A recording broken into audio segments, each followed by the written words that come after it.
করবে।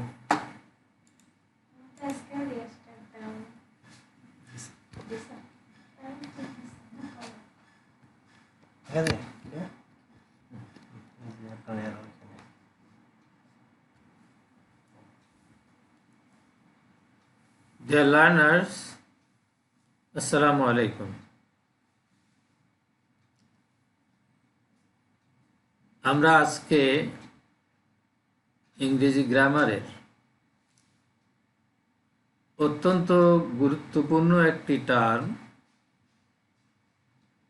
সেটি হচ্ছে ভার্ব। এই ভার্বেরই ভার্ব এবং তার ব্যবহার এ নিয়ে আমরা আজকের ক্লাসে আলোচনা করব। আমাদের শিরোনাম হলো verbs and their uses, part 1.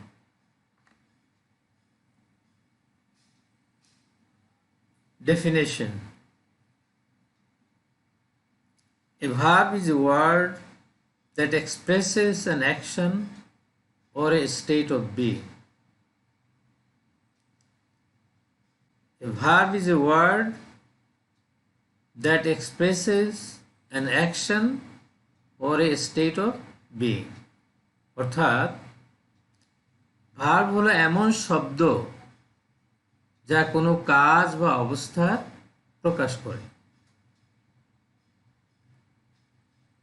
In another language, আমরা এটাকে অন্য ভাষায় বলতে পারি, এ ভার্ব মে টেল আস। ভার্ব আমাদেরকে বলে থাকে, আমাদেরকে তথ্য প্রদান করে থাকে। Number 1, what a person or thing is. কোনো ব্যক্তি অথবা কোনো বস্তু কি। Example, mister Rahman is a doctor. এখানে মিস্টার রহমান সম্পর্কে তথ্য প্রদান করছে যে তিনি একজন doctor. His car is new.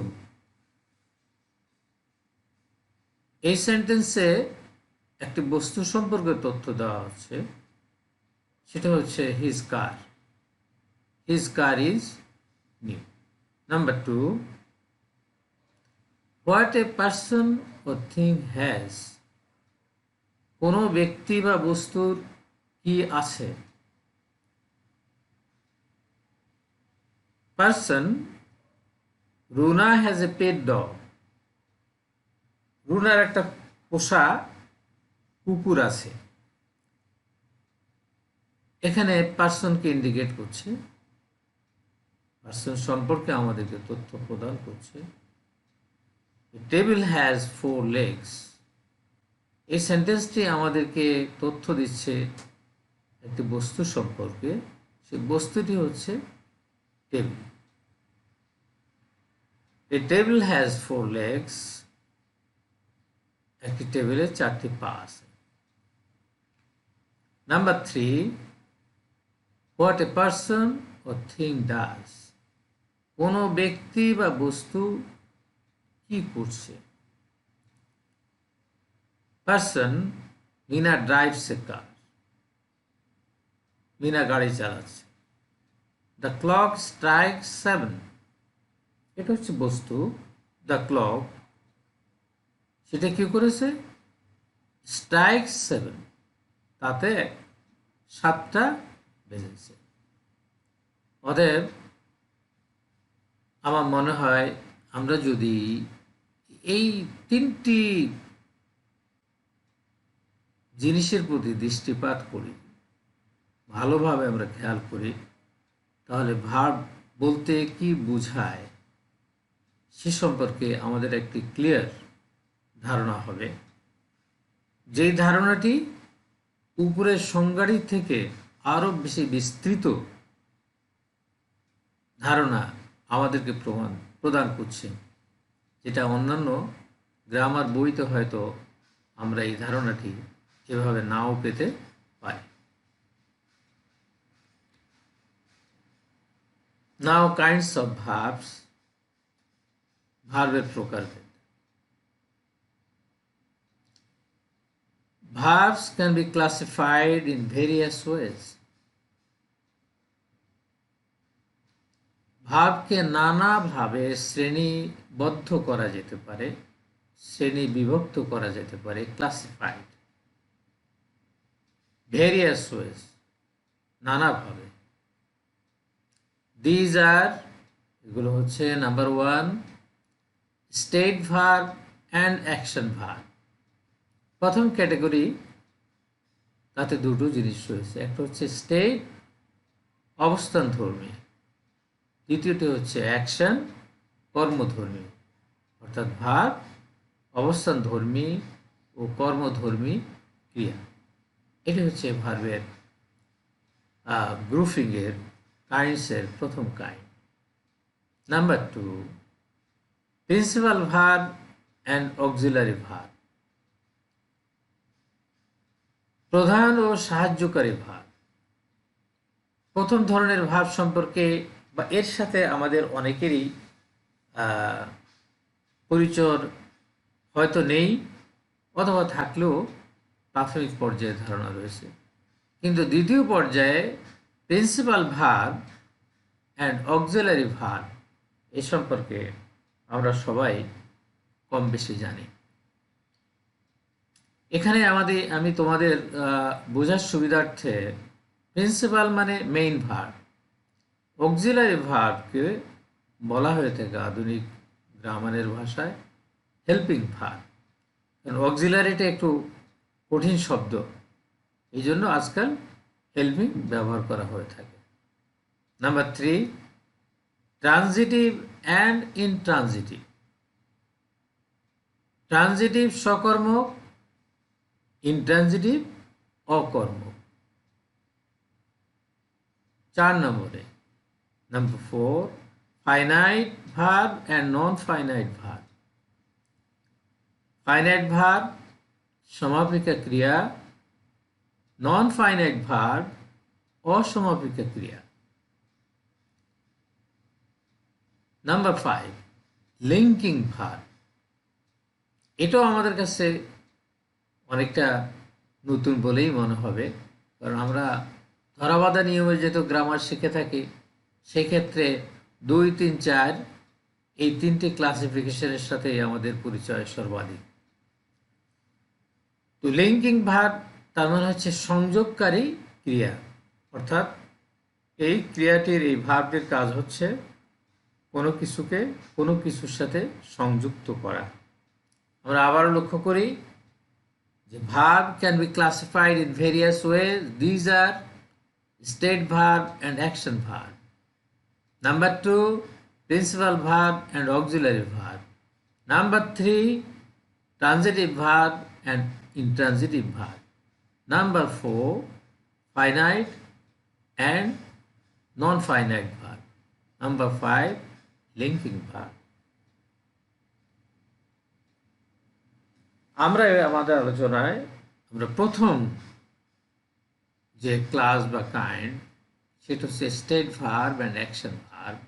এই নিয়ে আমরা আলোচনা করব, এটি আমরা বুঝতে চেষ্টা করব। ইংরেজি ভাষায় কতগুলো ভার্ব আছে যেগুলো দ্বারা স্টেট বা অবস্থা বোঝায়, আবার কতগুলো ভার্ব আছে যেগুলো দ্বারা অ্যাকশন বা কাজ বোঝায়। A state verb means something staying the same. A state verb means something staying the same. State অর্থ কোনো জিনিস অপরিবর্তিত থাকা, অর্থাৎ এমন ভার্ব যে ভার্বটা একটা স্থির বা স্থবির অবস্থা বোঝায়, এর কোনো কন্টিনিউশন থাকে না, এটাকে স্টেট বলা হয়।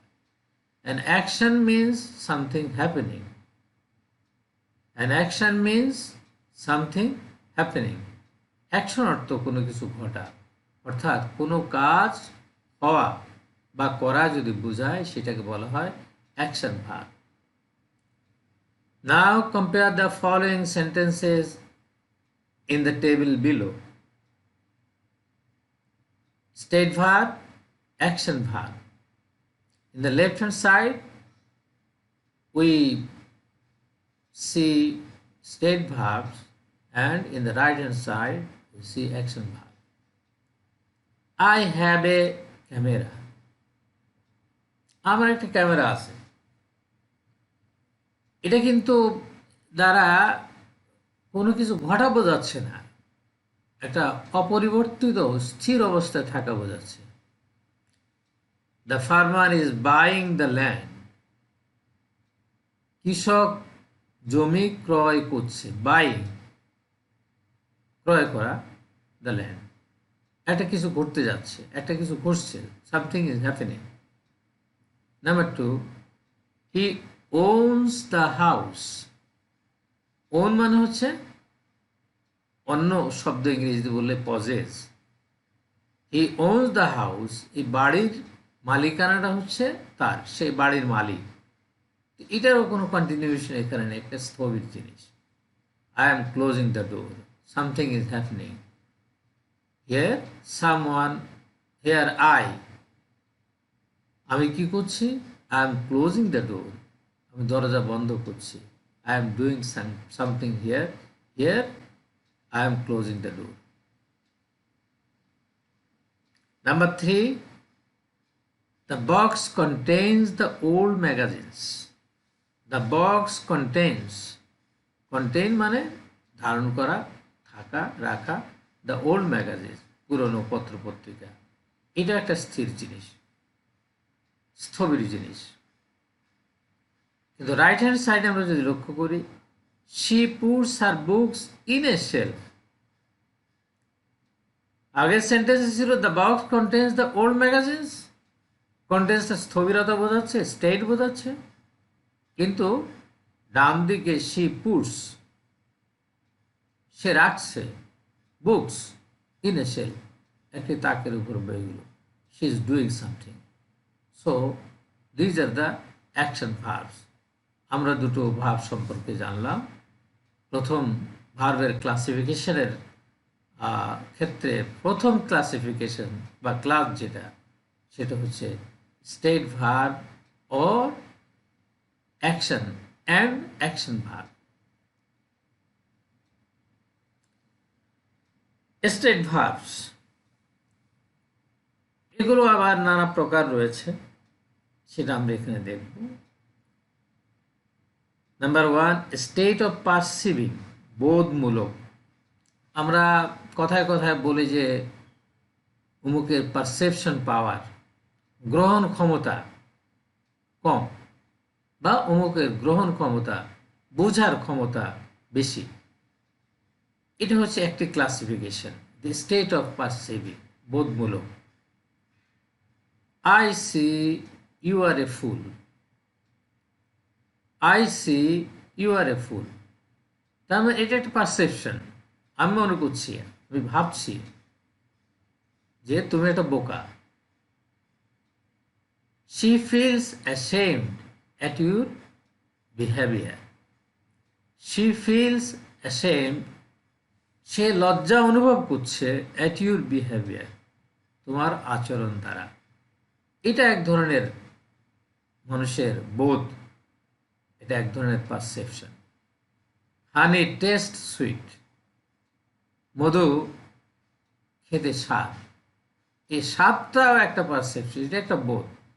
আমরা যখন জিহ্বায় হানি বা মধু রাখি তখন এর মজা আমরা বুঝি, কিন্তু এ রাখার আগ পর্যন্ত এটা কি হানি না পানি, কোনোটাই কিন্তু আমাদের বুঝে আসে না। কিন্তু দি রোজ স্মেল সুইট, গোলাপ স্মেলস সুইট, তার গন্ধ খুবই মধুর। তাহলে কি করতে হবে? গোলাপের গন্ধ নিতে হবে নাকের কাছে অথবা দূর থেকে, এটাকে শুকতে হবে। তাহলে আমরা বুঝবো যে গোলাপটা সুইট, গোলাপটা মধুর। এই ক্লাসিফিকেশনটাকে আমরা বলবো স্টেট অফ পারসিভিং, বোধমূলক state. Number 2, state of being, হওয়াবাচক। এটা আরেক ধরনের স্টেট যেটা দ্বারা কিছু হওয়া বোঝায়। যেমন he is not an honest man. He is not an honest man, তিনি বা সে একজন সৎ ব্যক্তি নয়, এটা কিছু একটা হওয়া, এটাও একটা state. She remains Dam all along, সে সব সময়ের জন্য বোবার মতো বসে থাকে বা দাঁড়িয়ে থাকে, রিমেইনস বোবার মতো থাকে, এটা এক ধরনের হওয়া, একটা কিছু হওয়া বোঝাচ্ছে, কিন্তু স্থির জিনিস, এটা কন্টিনিউশন নয়, এটা কোনো অ্যাকশন নয়। State of mind and emotional state, state of mind and emotional state, এটাকে বাংলায় আমরা যদি বলি তাহলে আবেগমূলক। মানুষের, আমাদের মাঝে অনেক আবেগ রয়েছে যেটাকে আমরা ইমোশন বলি। এখানে এটা আমাদের মূলত আমাদের মন থেকে, আমাদের মাইন্ড থেকে এটা প্রকাশ ঘটে থাকে, যার কারণে এখানে বলা হচ্ছে state of mind and emotional state.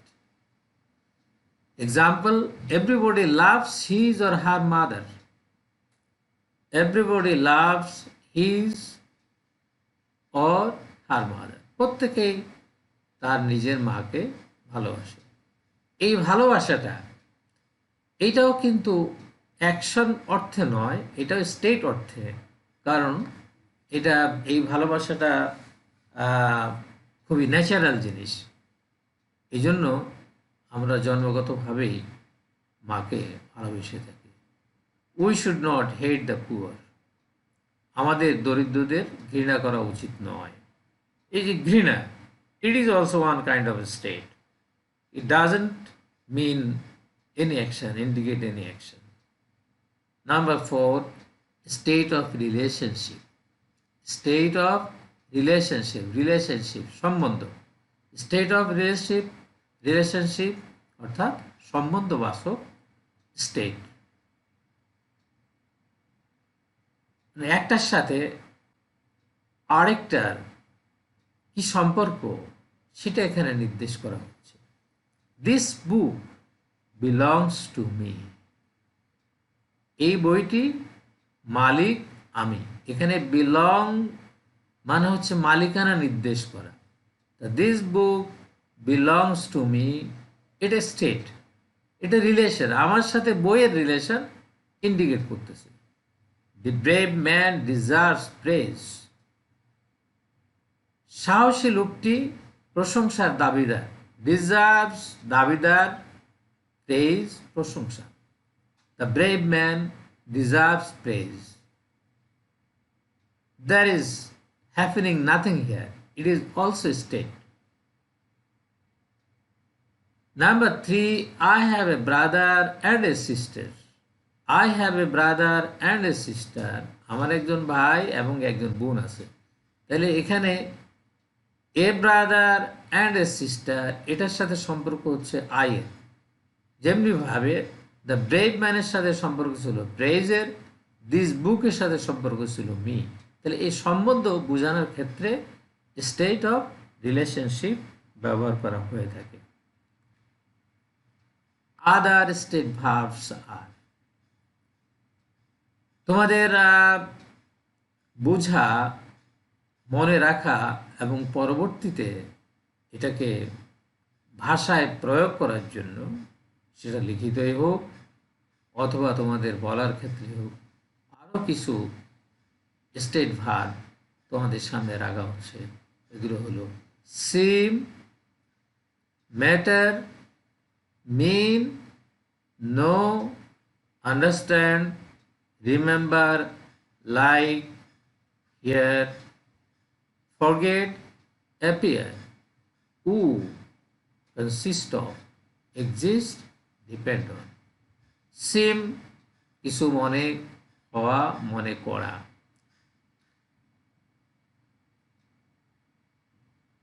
The water seems hot, মনে হওয়া, জাস্ট, এটাও পারসেপশন। ম্যাটার আমরা নাউন বলতে পারি, কিন্তু এটা নাউন না।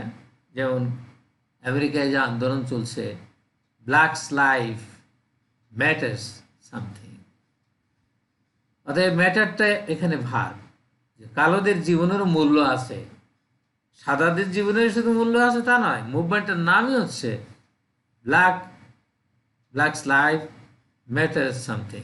মিন মানে কোনো অর্থ বোঝানো, নো কোনো কিছু জানানো, আন্ডারস্ট্যান্ড বুঝা, রিমেম্বার স্মরণ করা, লাইক পছন্দ করা, হিয়ার শোনা, ফরগেট ভুলে যাওয়া, অ্যাপিয়ার কোনো জিনিস অ্যাপিয়ার মানে আমরা বলি হি অ্যাপিয়ার্স হিয়ার, কারো এখানে আগমন করা, পরীক্ষায় অ্যাপিয়ার করা ইত্যাদি। মানে কারো কোনো কেউ আমার যদি বা তোমার যদি কোনো উপকার করে থাকে তাহলে তার কাছে ঋণী থাকা। যেমন আমি লক্ষ্য করেছি, টিভিতে দেখেছিলাম, ব্রিটেনের প্রাইম মিনিস্টার তিনি বলছেন যেসব ডাক্তার এবং নার্স তার সহযোগিতা করেছে, তিনি বলছেন I would to them consist of this this thing consists of something, অর্থাৎ কোনো কিছু কিসের তৈরি, কি কি জিনিসের তৈরি, এটা বোঝানোর জন্য কনসিস্ট অফ বোঝানো। এক্সিস্ট অস্তিত্ব, থাকা বা অস্তিত্বে আসা, ডিপেন্ড অন নির্ভর করা।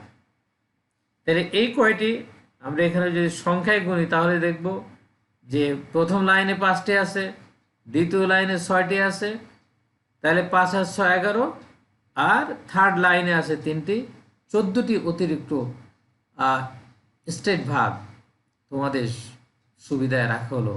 আমি আশা করি এগুলো দ্বারা নিঃসন্দেহে তোমরা যারা আজকের ক্লাস শুনছো এবং যারা শুনছো না ভবিষ্যতে শুনবে তারাও উপকৃত হবে।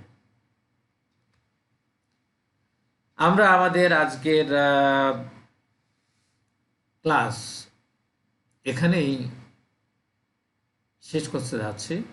আজকের ক্লাস ছিল ভার্বস অ্যান্ড দেয়ার ক্লাসেস, এর প্রথম ক্লাস বা কাইন্ডলি স্টেট অ্যান্ড অ্যাকশন আমরা এটি আলোচনা করলাম।